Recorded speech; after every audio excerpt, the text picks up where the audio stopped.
নতুন রিন, যার প্রোসিএস টেকনোলজি গভীর থেকে পরিষ্কার করে আর ধরে রাখে কাপড়ের নতুনের মতো উজ্জ্বলতা।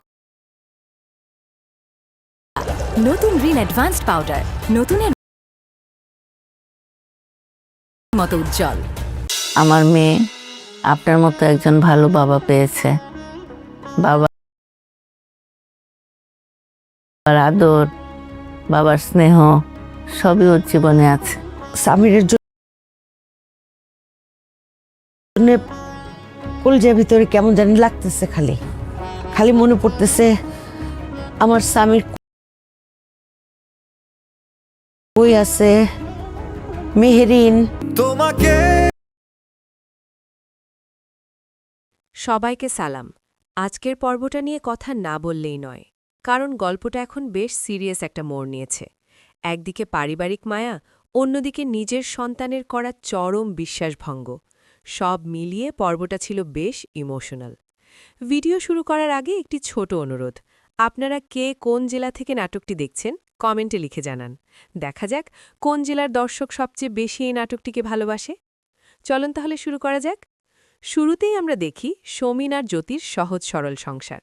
সমীরের চাচা, চাচি আর ফুফু হঠাৎ তাদের বাড়িতে এসে উঠেছেন। সমীর মানুষটা খুব ভালো। সে তার স্ত্রীকে বারবার বলছে যেন মেহমানদের কোনো কমতি না হয়। বিশেষ করে চাচা চাচিকে সে নিজের মা বাবার মতো শ্রদ্ধা করে। গ্রামের সেই মেঠো পথ, নিমের ডাল দিয়ে ম্যাসওয়াক করা আর গরম পরোটার নাশতা, সব মিলিয়ে একটা শান্তির পরিবেশ আমরা দেখতে পাই। কিন্তু এই শান্তির আড়ালেই লুকিয়ে আছে এক বিশাল কষ্টের গল্প।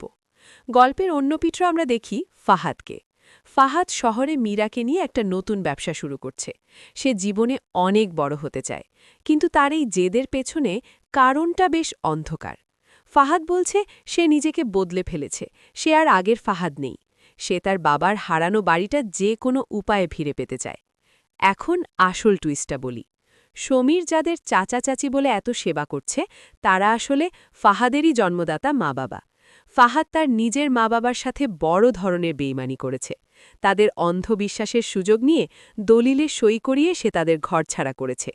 চাচা আক্ষেপ করে বলছেন নিজের ছেলেকে এত ভালোবাসতেন যে না দেখেই দলিলে সই করেছিলেন, আর সেই ছেলেই শেষে পিঠে ছুরি মারল।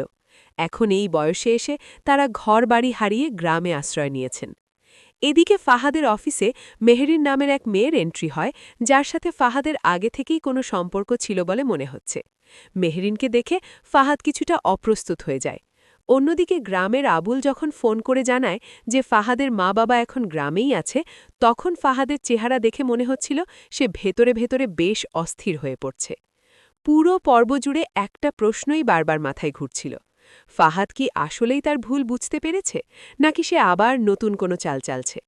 একদিকে মা বাবার দীর্ঘশ্বাস, অন্যদিকে ফাহাদের বড় হওয়ার স্বপ্ন।